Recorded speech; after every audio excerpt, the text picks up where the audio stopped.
Hello, everyone. I'm Madison, and let me ask you something.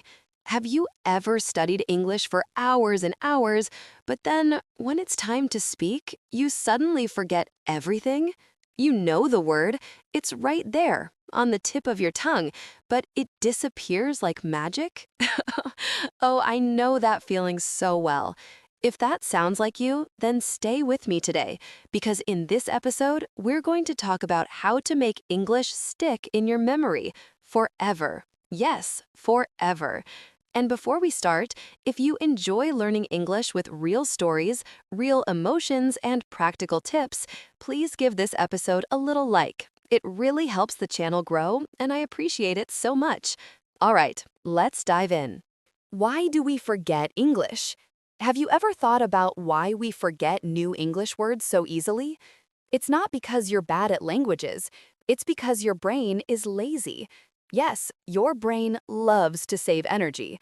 If you don't give it a reason to remember, it simply deletes the information, just like cleaning old files on your computer. So, the secret is this.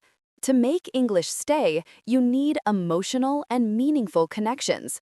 That's what I call memory hooks. A memory hook is like a little anchor that keeps a word or phrase in your mind. Without it, the word just floats away. With it, the word becomes part of you. What are memory hooks? Let's imagine you learn the word journey.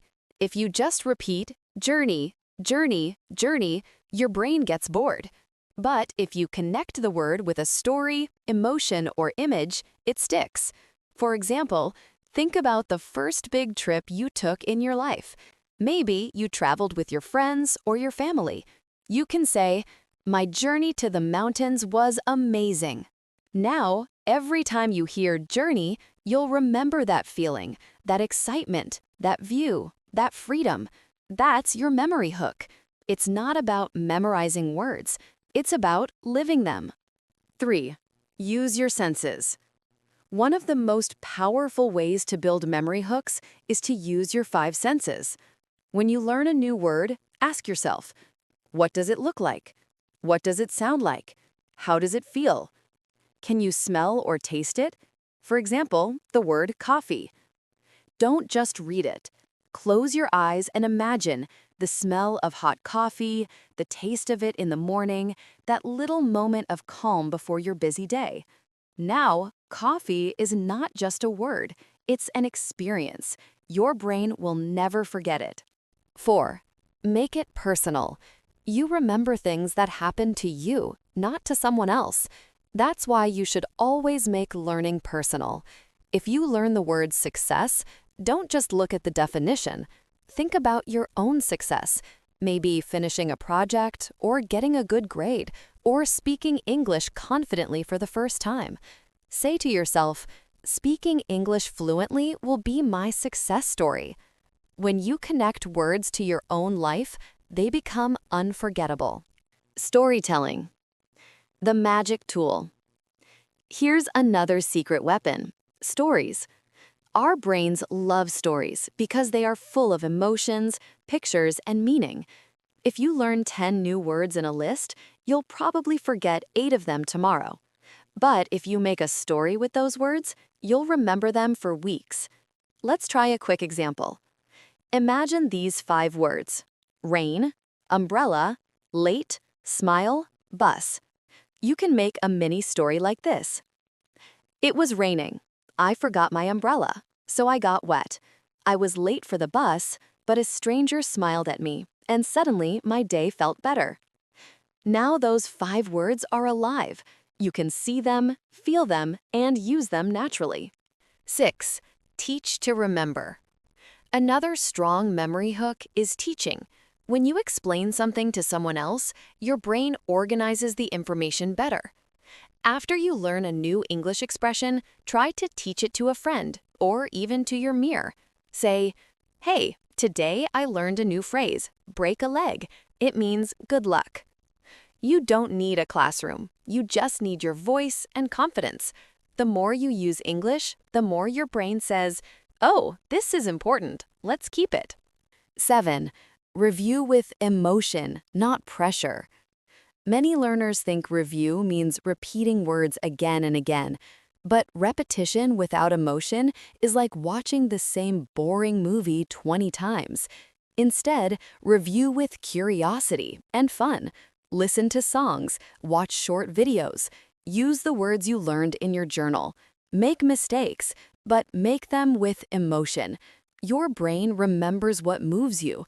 So when you laugh, cry, or feel proud while using English, those moments become unforgettable memory hooks. 8.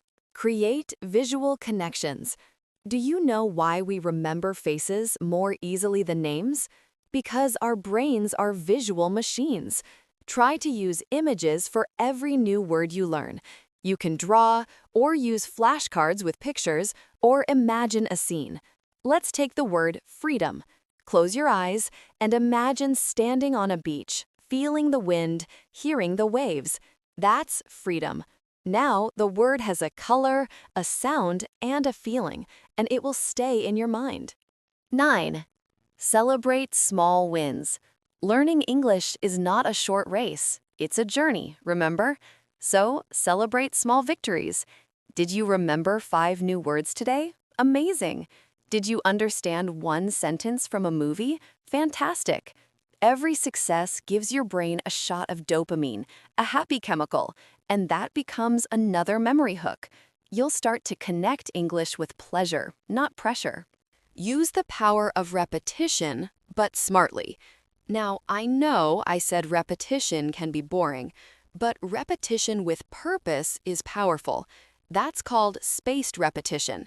Instead of repeating the same words every day, you review them after 1 day, then after 3 days, then after 1 week. That's how memory works best, little by little, not all at once. You can use free apps or just a notebook with dates. When you see progress, you'll feel motivated to continue. The secret ingredient: emotion. At the end of the day, emotion is the glue of memory. If you love what you learn, you'll never forget it. When I learned my first foreign language, I didn't start with grammar books. I started with songs. Songs that made me cry, laugh, and dream. Because when you feel something, you remember it. So don't just learn English, feel it. Let it be part of your life, your dreams, your stories. That's how English becomes more than words. It becomes you. So, my friend, here's your new mission.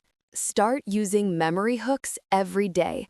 Connect every new English word with emotion, story, and personal meaning. Use your senses. Tell stories. Teach others. And celebrate your progress. If you do that, English will not just stay in your memory, it will stay in your heart. Thank you for listening to this episode of Inkwell Stories.